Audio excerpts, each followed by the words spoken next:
আমরা আজকে তেঁতুলিয়ায় গিয়েছিলাম। তেঁতুলিয়ার যে উপজেলা, এই উপজেলার সার্বিক অবস্থা দেখার জন্য, এবং সেখানে আমাদের এনসিপির উদ্যোগে যে কিছু মসজিদ, মন্দির, ঈদগাহ এবং গির্জার জন্য আহ, বরাদ্দ বা বাজেট আনা হয়েছিল সরকারের পক্ষ থেকে, সেগুলো নিয়ে কথা বলার জন্য।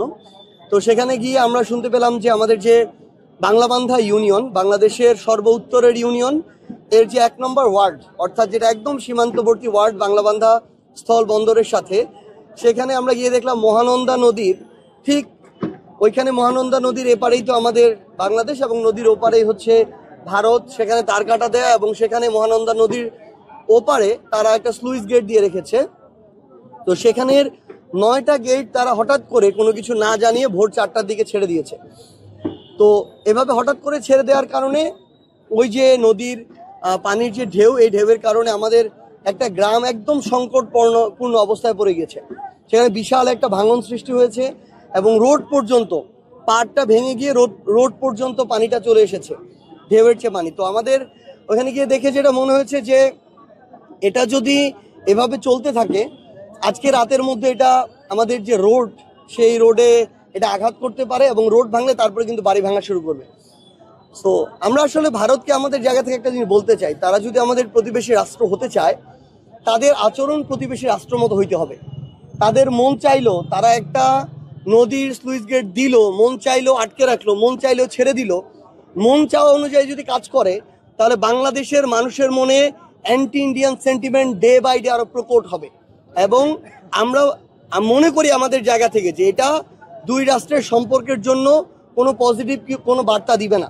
সো আমরা তাদেরকে স্পষ্ট করি, আপনাদের আচরণ যেন প্রতিবেশী রাষ্ট্রের উপরে হয়। এই নদীগুলো কিন্তু আন্তর্জাতিক নদী। এরকম অনেক নদী আছে যেই নদীর উৎপত্তিস্থল আপনার এখানে না, উৎপত্তিস্থল ধরেন নেপালে, ভুটানে, এরকম অনেক নদীও আছে। অনেক নদীর উৎপত্তিস্থল চায়নায়। তারা যদি তাদের জায়গায় এই কাজগুলো করে, আন্তর্জাতিক প্রোটোকল বা আইন না মেনে, তারা আপনাকে ওই সমস্যার মধ্যে দিয়ে পড়তে হবে। সো সব দিন কিন্তু ভারতের দিন না, দিন বাংলাদেশেরও আসবে, দিন অন্যান্য যে দেশগুলো তাদেরও একদিন না একদিন আসবে। আমরা তাদের কাছে ওইটুকু সমতার এবং ওইটুকু ভ্রাতৃত্বের, আমরা যেই চুক্তি বলি কিংবা বিভিন্ন আচরণ, এগুলো প্রত্যাশা করি। এবং একই সাথে তাদেরকে স্পষ্ট করে বলি, যতদিন না তারা তাদের জায়গা থেকে শেখ হাসিনাকে এই বাংলাদেশে ফিরিয়ে দিচ্ছে, বাংলাদেশের মানুষের সাথে, বাংলাদেশের সাথে তাদের আচরণ যেভাবে তারা প্রত্যাশা করে, যেই সেন্টিমেন্ট বাংলাদেশে তারা প্রত্যাশা করে, এটা তারা কখনোই পাবে না। সো আমরা স্পষ্ট করে বলি, এখন আমাদের যেটা করার, সরকারের পক্ষ থেকে, প্রশাসনের পক্ষ থেকে দ্রুততম সময়ের মধ্যে ওই জায়গায় যে কোনোভাবে ওইটাকে প্রোটেক্ট করতে হবে। আমরা শুনেছি এর আগের বার নাকি ওইখানে ওই যে ভারী যে কিছু বসাতে হয়, ব্লক বসাতে হয়, ওই ব্লকগুলো দিনের বেলা বসাতে পারে নাই বিএসএফ এর জন্য। রাতের বেলা যখন বসাতে গেছি, বিএসএফ থেকে গুলি করা পর্যন্ত হয়েছিল। বাংলাদেশের মাটিতে, আমার নদীর পারে আমি এখানে ব্লক দিব আর ওরা গুলি করবে, এই সাহস যদি এবার তাদের জায়গা থেকে বিএসএফ করে, বাংলাদেশের বিজিবি বলেন, বাংলাদেশের মানুষ বলেন, এটার উপযুক্ত জবাব দিবে। তাদের ওই জায়গায় তারা যেমন করে, আমরা তো ওখানে কিছু বলতে চাই না। সো এখানেও এইরকম যেন তারা স্পর্ধা না দেখায়। আমরা এখন যেটা দ্রুত সময়ের মধ্যে প্রয়োজন, আমরা সংশ্লিষ্ট মন্ত্রণালয় এবং জেলা প্রশাসনকে আমরা অনুরোধ করব, মানুষরা যেন বসত ভিটাটা ক্ষতিগ্রস্ত না হয়, এই জন্য যেন আপনারা দ্রুত সময় ব্যবস্থা নেন। আমরা আশা করছি যে আমরা এখানে দীর্ঘমেয়াদী একটা সমাধানের দিকে যেতে পারবো। আপনি বরাদ্দ এনে দিয়েছেন, এটা কতগুলো, 5 উপজেলায় না 3 উপজেলায়, কতগুলো?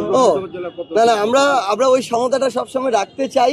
আমরা 5 উপজেলায় এটা করেছি। 5 উপজেলায় 100টি মসজিদ, মন্দির এবং গির্জা এবং ঈদগাহ 5 উপজেলার জন্য আনা হয়েছে 100টা। পাশাপাশি আমরা জেলা প্রশাসনকে, জেলা পরিষদকে আমরা কিছু দরখাস্ত দিয়েছিলাম। এখানেও আমরা প্রায় 20টার মতো দিয়েছিলাম। তো প্রায় 120টি প্রতিষ্ঠান। আমরা এখানে শুধু মাধ্যম হিসেবে কাজ করেছি। আমরা সরকারের পক্ষ থেকে আগে এখানে পর্যন্ত আসতো না, পঞ্চগড় পর্যন্ত আমরা চেষ্টা করেছি। তবে এটা হয়েছে, যারা যারা আমাদের কাছে দরখাস্তটা এনে দিয়েছে, আমরা আমাদের জায়গা থেকে তাদেরটা নিয়ে জমা দিয়েছি। এই জন্য হয়তো কোনো উপজেলায় 2-4-5টা বেশি হতে পারে, কোনো উপজেলায় 2-4-5টা কম হতে পারে। কিন্তু যারা এখন আছেন তাদের জায়গা থেকে যদি তারা এটা দিয়ে থাকেন, আমরা আগামীতে আবার চেষ্টা করব। Thank you. ও 100টা মসজিদ, মন্দির, ঈদগাতে 3 লক্ষ টাকা করে, 3 কোটি টাকা। আর জেলা প্রশাসন থেকে প্রায় 50 লক্ষ টাকার মতো স্থানীয় সরকার মন্ত্রণালয় থেকে। মানে এই ধরনের মার্কা, যে মার্কাগুলো মানুষের কাছে হাসির খোরাক জন্মায়, এই মার্কাগুলো একটা নির্বাচন কমিশনের মার্কার তালিকায় কিভাবে থাকে? এটা তো তাদেরও রুচিবোধের একটা প্রকাশ। সো তাদের এই জায়গাটা তাদের নিজেদের ঠিক করা উচিত। আমাদের কেন বলে দিতে হবে যে একটা নির্বাচন কমিশনের মার্কায় মূলা, বেগুন, খাট, থালাবাটি এগুলো থাকতে পারে না? মানে দেশে কি মার্কার অভাব পড়ছে? সো এটা তাদের রুচিবোধের একটা প্রকাশ পায় এই জায়গায়। আমরা আশা করছি তারা এটা সংশোধন করবে। দ্বিতীয়ত আমরা স্পষ্ট করে বলি, যেহেতু আইনগতভাবে আমাদের এনসিপির শাপলা প্রতীক পেতে কোনো ধরনের বাধা নেই এবং তারা এখন পর্যন্ত আইনগত কোনো বাধা দেখাতে পারে নাই, আমরা শাপলা প্রতীক ছাড়া অন্য কোনো কিছু ভাবছি না। আমরা সর্বশেষ সাদা শাপলা, লাল শাপলা তাদের অপশন দিয়েছিলাম। যদি একান্তই তাদের শাপলার সাথে কিছু অ্যাড করতে হয়, এইটুকু করে তারা দিতে পারে, আমাদের দ্বিমত থাকবে না। কিন্তু আমরা স্পষ্ট করে বলি, এর বাইরে এনসিপির যেহেতু এই প্রতীক পেতে কোনো আইনগত বাধা নেই, এর বাইরে আমরা কোনো অপশন চিন্তা করছি না।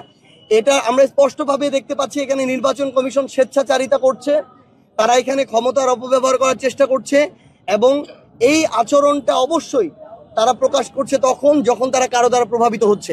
সো স্বাধীন একটা প্রতিষ্ঠান কারো দ্বারা প্রভাবিত হয়ে স্বেচ্ছাচারিতা করবে, এটা আমরা কখনোই মেনে নিতে পারি না। এটার জন্য যদি আমাদের রাজনৈতিকভাবে মোকাবেলা করতে হয়, অন্য কোনোভাবে মোকাবেলা করতে হয়, আমরা আমাদের জায়গা থেকে সেটা মার্কা নিয়েই এনসিপি আগামীর নির্বাচনে অংশগ্রহণ করবে। কোনো সংস্থার বা কোনো প্রতিষ্ঠানের চাপে হতে পারে, এমন হতে পারে দেশের বাইরের কোনো সংস্থার বা বাইরের কোনো দেশের চাপে হতে পারে। কিন্তু আমরা মনে করি এই অভ্যুত্থান পরবর্তী বাংলাদেশে বাইরের চাপটা মাইনর চাপ। আমরা এটা মনে করি যে ভিতরে নিশ্চয়ই রাজনৈতিক দলের হতে পারে, অন্য কোনো প্রতিষ্ঠানের হতে পারে চাপ আছে, যেই চাপের কারণে তারা এটা দিতে চাচ্ছে না। এবং এই জিনিসটা একটা স্বাধীন সাংবিধানিক প্রতিষ্ঠানের ক্ষেত্রে কোনোভাবেই কাম্য নয়।